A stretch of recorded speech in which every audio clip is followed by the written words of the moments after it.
Bonjour à tous, aujourd'hui je vais vous parler des émotions. Alors ça fera l'objet de deux vidéos, une vidéo sur les émotions et la santé et la deuxième vidéo c'est sur les émotions et la loi de l'attraction. Donc je commence par la santé parce qu'il y a longtemps que je n'ai pas fait de vidéo sur la santé et les émotions et la santé c'est très important. Alors le siège de nos émotions dans notre cerveau c'est le système limbique. Et donc, ce lieu aussi, c'est le lieu où nous enregistrons tout ce qui est nos expériences. Donc, si vous faites le rapprochement, là où il y a le siège de nos émotions, c'est là aussi où on enregistre toutes les expériences que nous avons faites à l'extérieur. Donc, je vais revenir à quelque chose de plus simple. Imaginons un bébé. Un bébé n'a pas de notion de bien et de mal. Un bébé n'a pas de jugement sur quoi que ce soit. Et c'est ses expériences, et c'est ce qu'il entend, et c'est tout ça qui fait que il aura un penchant pour une chose ou une autre. Par exemple, si un même bébé naît dans deux cultures différentes, il aura deux façons différentes de réagir à une même situation. Tout ça change juste parce qu'il a acquis des croyances différentes dans chacune des cultures. En fait, pour faire plus simple, un événement crée une émotion chez nous et cette émotion se transforme en croyance. Par exemple, si vous avez été trompé par votre mari ou votre femme, vous allez croire, si c'était votre première femme, vous allez croire que toutes les femmes vont vous tromper ou que tous les hommes vont vous tromper. Vous allez créer une croyance à partir d'une émotion négative que vous avez vécue. Cette émotion négative a été créée simplement par la culture, parce que votre culture vous dit simplement que de tromper, ce n'est pas bien. Mais si vous étiez né dans une culture où la polygamie est totalement autorisée, vous n'auriez pas vécu la chose de la même façon. Vous voyez où je veux en venir? Donc ça, c'est pour les émotions. Pour vous expliquer le fonctionnement de tout ce système, donc croyances, émotions, enregistrement de nos expériences et puis les croyances que l'on a acquises de par les autres aussi, qui ne sont pas forcément nos expériences. Si vous observez un bébé, il a trois façons de s'exprimer. Il pleure, il crie et il rigole. Donc il est joyeux, il rigole, il est triste, il pleure, ou il veut quelque chose, il pleure. Et quoique là, il y a du conditionnement, parce que quand il obtient quelque chose par ses pleurs, il va continuer à pleurer et il n'exprime pas forcément de la tristesse. Il y a un conditionnement qui se fait de la part des parents. Mais quand il est pas bien, quand il est triste, etc., normalement, un bébé sans conditionnement, il pleure. Et quand il est en colère ou qu'il a de la frustration ou qu'il se sent pas bien, il crie. Donc en fait, ces trois émotions-là, on devrait savoir les exprimer en permanence. Malheureusement, notre société nous apprend à refouler tout. Il n'est pas bien de pleurer. Si l'on pleure et que quelqu'un nous voit pleurer, c'est que l'on est faible. Si l'on crie et qu'on exprime sa colère, c'est que l'on est agressif. Et si on rigole trop, ça peut créer de la jalousie chez les autres parce que le bonheur des autres, ça rend les autres malheureux. C'est ce qui se dit en général dans notre culture. Maintenant, il faut savoir que si l'on garde nos émotions à l'intérieur de nous, si nous refoulons nos émotions, alors déjà ça crée des problèmes de santé. Tout type de problèmes de santé. Ça peut créer des crampes, ça peut créer des maladies psychosomatiques, ça peut créer de l'eczéma, ça peut créer de l'urticaire et j'en passe des bonnes et des meilleures. Ça peut créer des cancers aussi, puisque je vous avais raconté dans une autre vidéo une jeune femme qui n'avait pas pu aller à l'enterrement de sa maman parce qu'elle était enceinte et qu'elle était quasiment à terme. Elle a spontanément créé un cancer du sein et quand elle a pu exprimer justement ses non-dits, du coup, son cancer du sein s'est spontanément guéri sans qu'elle l'ait fait de chimio ou quoi que ce soit. Refouler nos émotions revient à les enfermer dans notre subconscient, où ils obstruent le flux de notre énergie provenant de nos chakras. Donc il est très important d'exprimer nos émotions. Et aussi, il est important de voir quelles émotions qui se cachent derrière une autre émotion. Parce que si vous n'exprimez pas toutes vos émotions, en fait, vous ne pouvez pas guérir totalement. En général, c'est simple de les exprimer. Il suffit, si vous êtes triste ou peu importe les familles d'émotions qui rentrent dans la tristesse, il suffit de pleurer.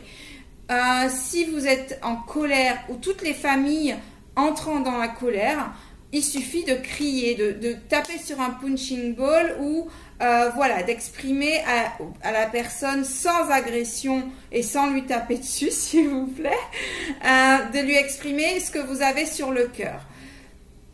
Et vous n'avez même pas besoin d'être en contact avec les gens pour exprimer vos émotions. Il suffit que vous l'extériorisez avec vous-même. C'est amplement suffisant.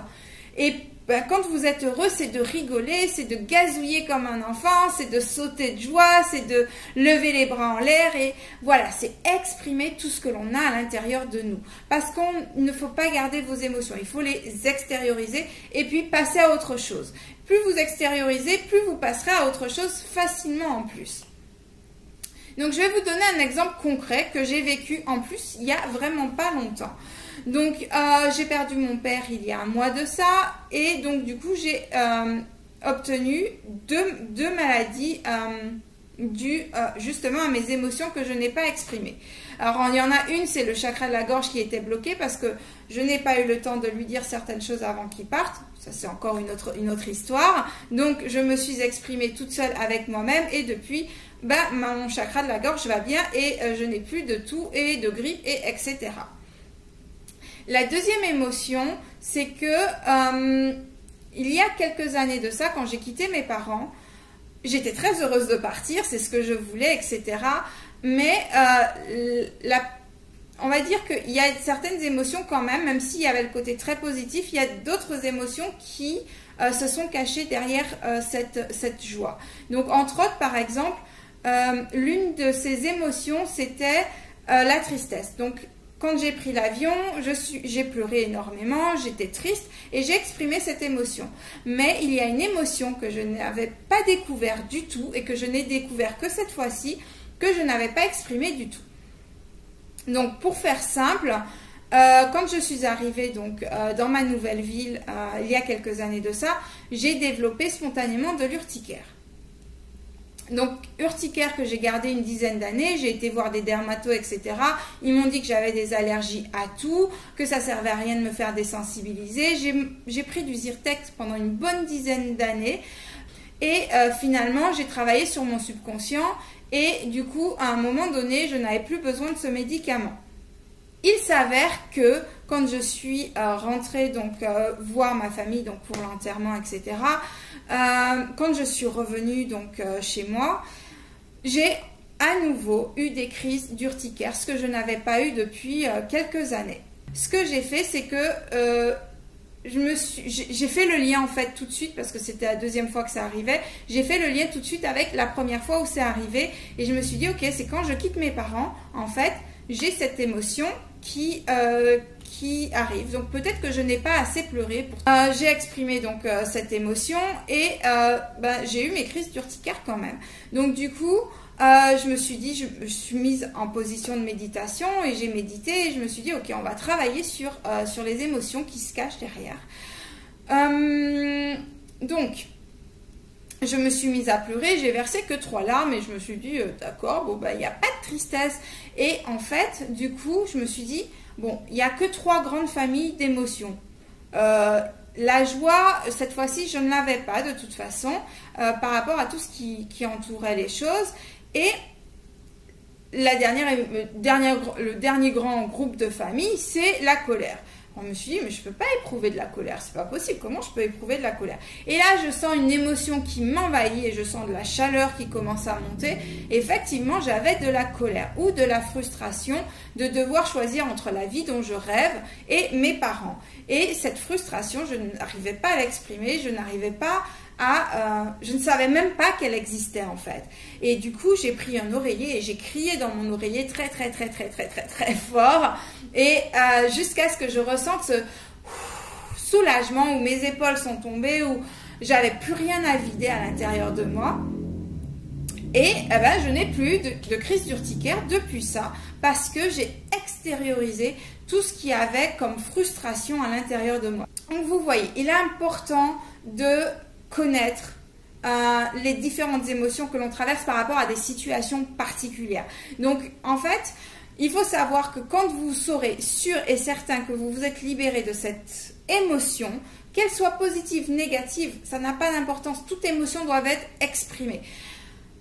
Et une fois que donc vous aurez exprimé cette émotion, vous vous sentirez du soulagement et vous sentirez aussi que votre esprit ne s'attardera plus sur ce sujet. Ce ne sera plus un problème. Vous pourrez passer à autre chose. Donc s'il y a des choses qui vous ennuient, exprimez vos émotions et vous verrez que le lâcher-prise prendra place.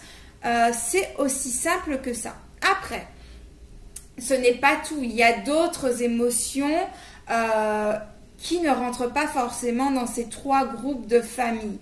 Et puis, il y a d'autres choses qui rentrent en ligne de compte. Mais en tout cas, essayez déjà ces exercices-là, et vous verrez que vous pourrez, pour certaines choses de votre vie, vous en libérer, vous en détacher, et donc, du coup, être mieux dans votre peau. Et voilà, j'espère que ça vous a aidé. Si vous avez des commentaires, c'est en bas. Si vous avez fait l'expérience et que ça a eu de très bons résultats, mettez des commentaires en bas, partagez et je vous remercie d'avoir regardé cette vidéo, je vous remercie de votre fidélité et je vous dis à bientôt, bye bye.